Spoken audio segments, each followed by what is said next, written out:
네, 안녕하십니까. 광주 전남권 뉴스입니다.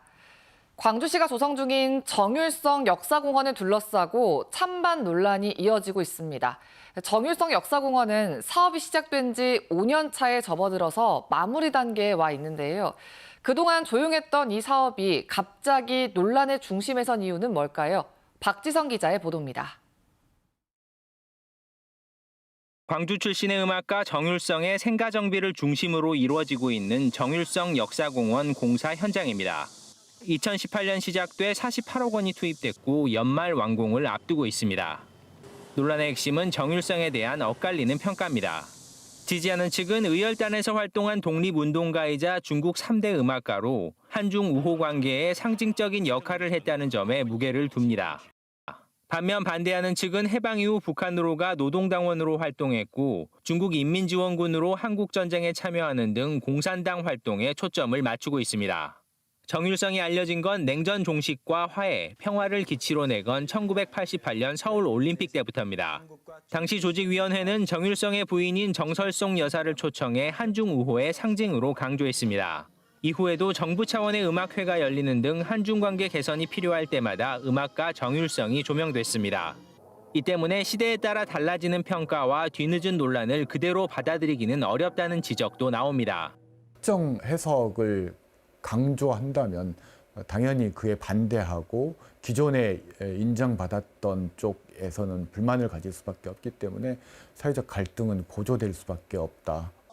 정율성 역사공원을 둘러싼 찬반 논란이 정쟁으로 번지면서 강대 간 국면이 이어지는 것은 아닌지 우려가 커지고 있습니다. KBS 뉴스 박지성입니다. 네, 보신 것처럼 정율성 기념 사업이 이념 논란에 정치 쟁점화되고 있는데요. 여기에 5.18 공법단체도 가세하면서 논란이 확산하고 있습니다. 이어서 유승용 기자입니다. 중앙 일간지에 실린 광고입니다. 공산주의자 정율성 역사공원 건립을 강력히 반대한다는 내용입니다. 4.19 혁명 정신과 5.18 민주화운동 정신을 훼손하는 일이라는 겁니다. 5.18 세계 공법단체 중 부상자회와 공로자회가 광고주 명단에 이름을 함께 올렸습니다. 공산주의 운동이 아니었다고 하는 것을 입증하는 정말 절호의 기회라고 저는 생각합니다.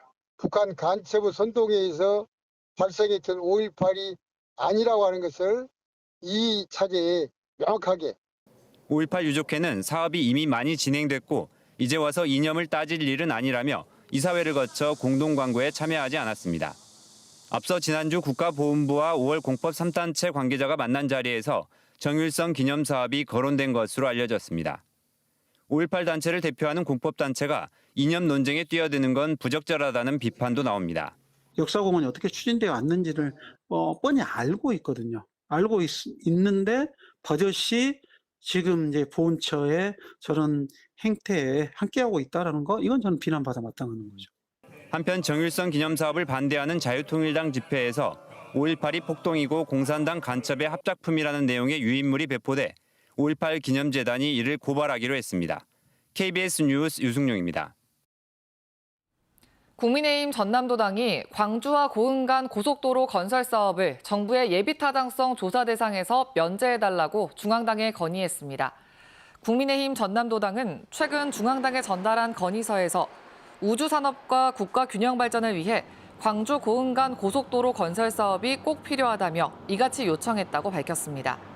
김화진 국민의힘 전남도당 위원장은 어제 열린 국민의힘 국회의원 연수회에도 참석해 광주와 고흥 간 고속도로의 예타 면제를 거듭 건의했다고 덧붙였습니다.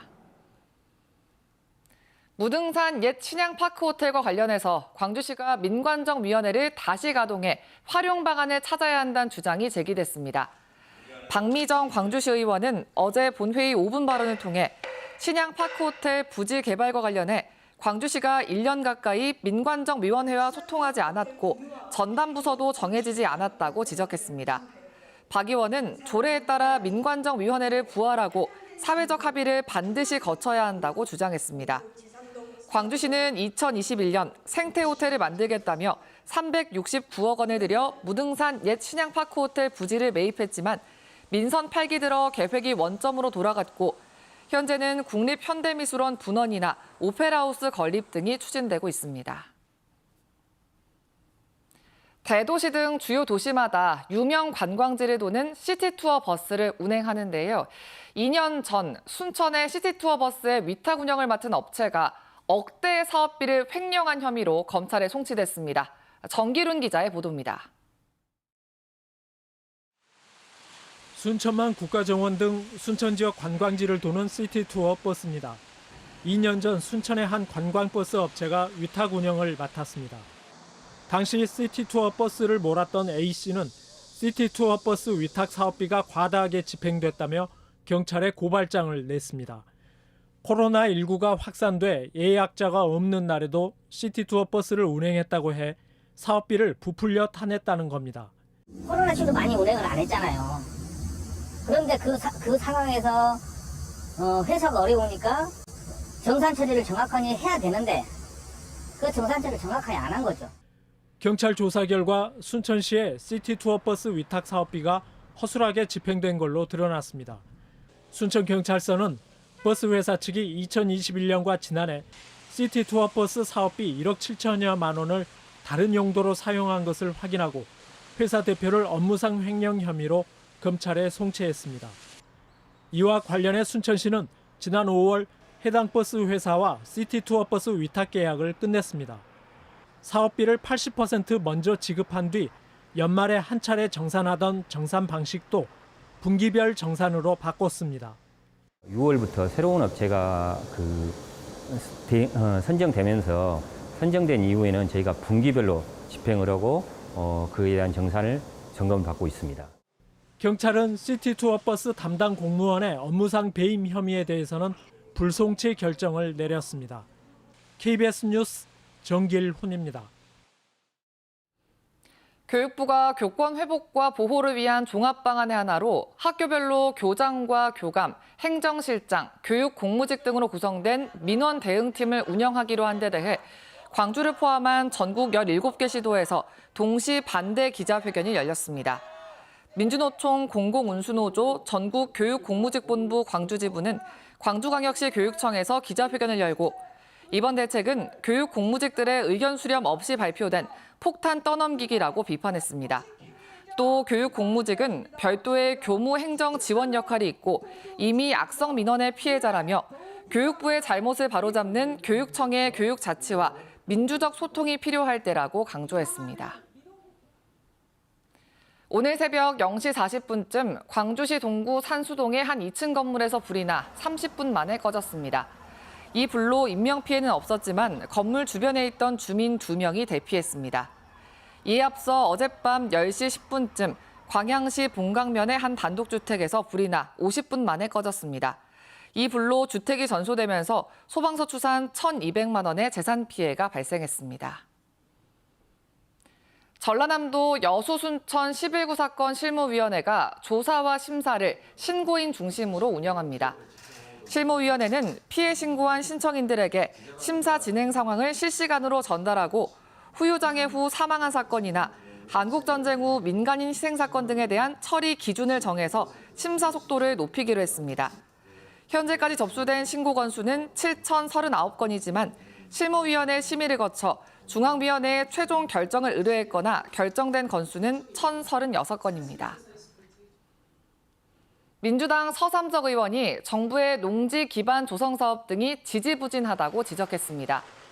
서 의원은 영산강 3-1지구 사업의 경우 2026년까지 사업을 마쳐야 하지만 사업 진행률이 88%에 그치고 있고 영산강 4지구는 2027년까지 사업을 완료해야 하지만 사업 추진이 61%에 머무르고 있다고 밝혔습니다.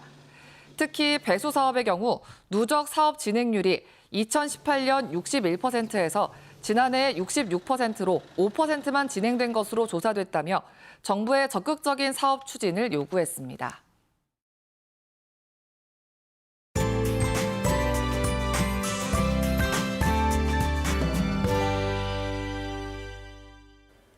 다시 집중호우의 대비를 철저히 하셔야겠습니다. 오늘 저기압의 영향으로 비가 내리고 있는데요. 현재 광양과 화순 등에는 시간당 5에서 10mm 안팎의 다소 강한 비가 내리고 있습니다. 비는 모레 오전까지 오락가락 이어질 텐데요. 강한 비구름이 유입되면서 특히 광주와 전남 서부 지역은 오늘 오전부터 내일 새벽, 전남 동부 지역은 내일 오후까지 시간당 30에서 60mm 안팎의 세찬 비가 쏟아지겠습니다. 내일까지 예상되는 비의 양은 50에서 120, 전남 동부 지역에 많이 오는 곳은 150mm 이상입니다. 곳곳에서 열대야는 나타났지만 비가 내리며 낮더위는 다소 누그러졌습니다.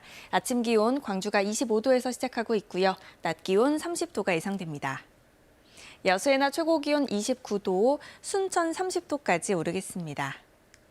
목포의 한낮 기온 29도, 강진 31도, 해남 30도로 어제와 비슷하거나 1, 2도가량 낮겠습니다. 신안을 비롯한 도서 지역은 27도에서 29도가 예상됩니다.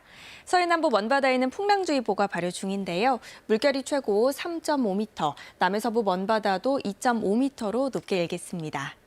목요일 오전에 비가 그쳤다가 주말에 다시 오겠습니다. 날씨였습니다. 8월 29일 뉴스광장 마칩니다. 시청해주신 여러분 고맙습니다.